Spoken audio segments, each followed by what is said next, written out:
Hello, everybody. I'm John Maher, and that's Aaron Brooks, and this is the Watch Along Show, the show where we do stuff from our Letterboxd challenges. Aaron, Yeah. what's going on? Hey, yeah, good to be here. This is the Why We Love Horror Letterboxd Challenge watch along show once again. Yeah. And only that, no other challenges currently going on, but that's perfectly okay. I'm happy to be here talking about a legend in Kane Hodder. So, there's some interesting selections that aren't Friday the 13th.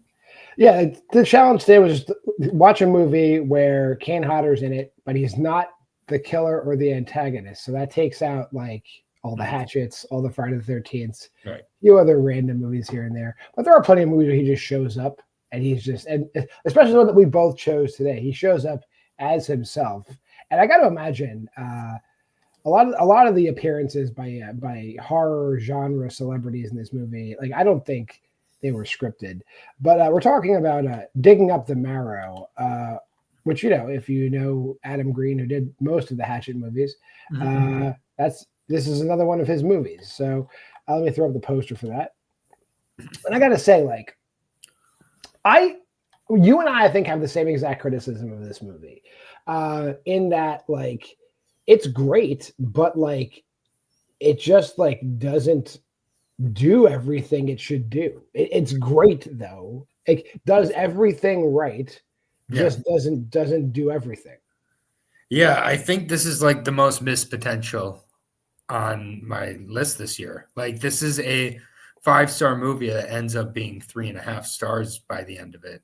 Like, and not even to spoil it here, but that, like, when I started this movie and I got into it originally, like, I was like, how did I not heard about this movie for like 10, 12 years, other than a few found footage lists would mention it as like one that's good if you have seen all of them, like type of lists.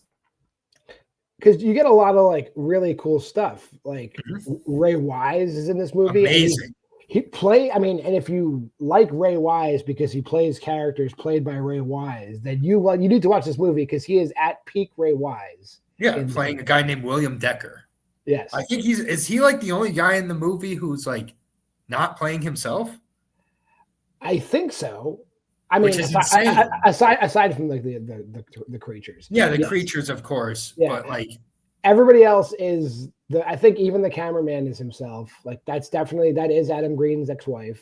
Yeah. Like they're all playing themselves. That is his dog. They're all and I'll be honest, like I've only seen the Hatchet movies. So for me, with Adam Green, I'm not as versed. I guess Frozen is really the one I'm missing. You haven't seen Frozen and Spiral. That's it. So. Yeah. But like Frozen seems very prominently like featured throughout this movie. He's wearing a Frozen t-shirt. Like it was in the background on a screensaver. Like, and I really like that aspect a lot. Like Adam Green, I'll give him a lot of credit. He makes the most fun of himself in this movie of anybody. Like, and it's like not in a way to like make himself necessarily look like better. Like those unscripted conversations with the one with Tom Holland, for example. Tom Holland and Mick Garris just like shit on him to his face. Mick Garris was my favorite.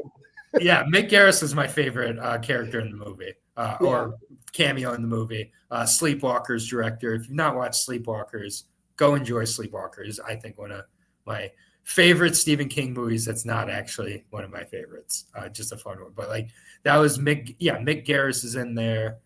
Tom Holland being a dick, which is definitely not acting because that's Tom Holland. The director. You're like Kane Hodder shows up as Kane Hodder, and like he's not rude, but he's like bro dismissive of like everything Adam Green does. Like, oh, what am I doing here? Oh, you looks fine. Okay, looks great. And poor William Decker, Ray Wise, just getting dragged so deeply into this. And, like I thought they were really smart with like how they showed the monsters at first, like through the drawings and everything I'm forgetting the name of the artist. I looked it up. Alex something, I believe.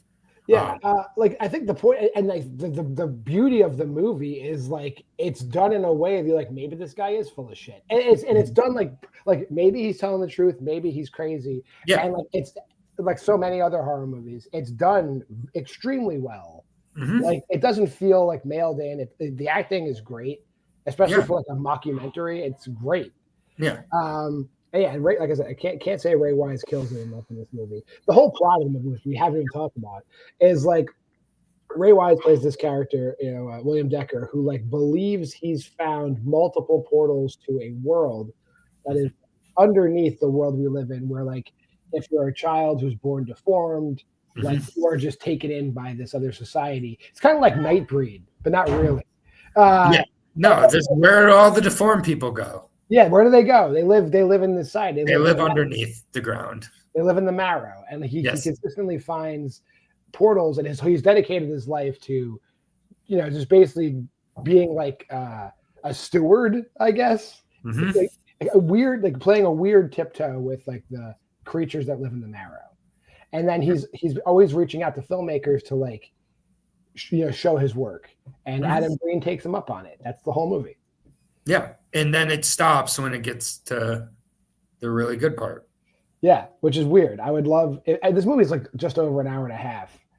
If they went the full 2 hours, I would have been extremely happy. And it's going to be a 2 hour, 5-minute movie and giving us what we want at the end. Yeah, there's like only one real scene where like, what, holy shit, and then like then you don't get any more. And the ending is also kind of like holy shit. It's wrapped up too neatly, and then abruptly ends. Yes. Yeah, so like I think because it was going along at such a clip, and originally I kind of got so excited about it, I ended up maybe punishing it more for the fall it takes by the end of it. But yeah, I mean the plot is kind of forgotten about at times. I think for them to like kind of just hang out and go to a convention and show Adam Green talking on stage. Yeah, they forget what they're doing at times. Yeah, so that's basically it for Digging Up the Marrow. Like I feel that we both enjoyed it, but like it's like I would have enjoyed. It's when you have to be a fan of found footage and horror comedies, mockumentaries. You have to really be a fan. If you're not, I wouldn't recommend this to a novice. Like if you're already unsure on this subgenre, I wouldn't seek this one. I think this one's one I'd say it's for fans of one of the two genres I described. Fair enough. Let's get to those ratings.